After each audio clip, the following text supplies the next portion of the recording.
In today's video, I am going to teach you how to upload files Godaddy.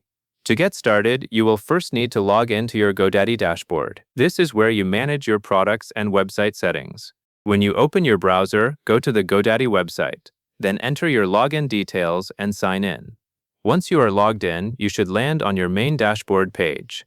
Take a moment here to make sure you are in the correct account, because the uploads you manage will be tied to the website product you choose next. Now that you are inside the dashboard, the next step is to find and click My Products at the top of the page. This section is important because it helps you locate the specific services that are linked to your account.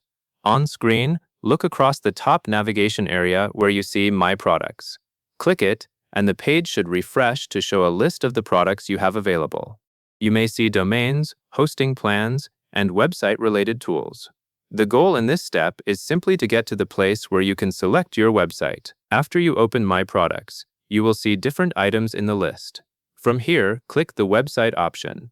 This helps Godaddy narrow the view to the website tools and settings that are relevant to publishing, managing pages, and uploading media. When you choose Website, you should be taken into the website area of your account.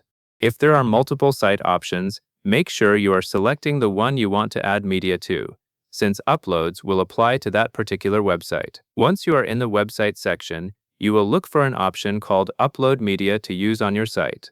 This is the part that directly relates to what you are trying to do. Media uploads might include images, documents, or other files that you want available for use within your site content. Click Upload Media to use on your site when you see it. At this point, Godaddy will usually open an upload window or a media uploader area. Before you choose files, take a brief moment to check that the upload area looks correct. You should be able to either browse your computer for files or drag them into the upload space, depending on how your interface is currently set up. If you are using the Browse option, click to locate the file on your device.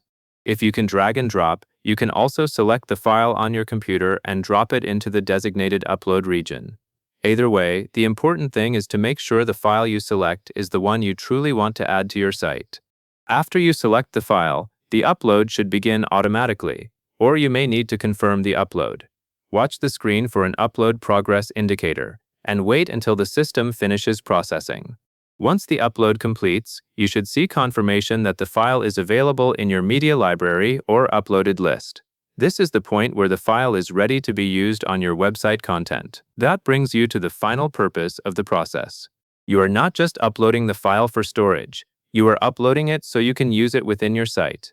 So after the upload completes, you can proceed to your site editor or content area whenever you are ready, knowing the file is already uploaded and accessible. That covers everything you need to know. And that is all there is to it.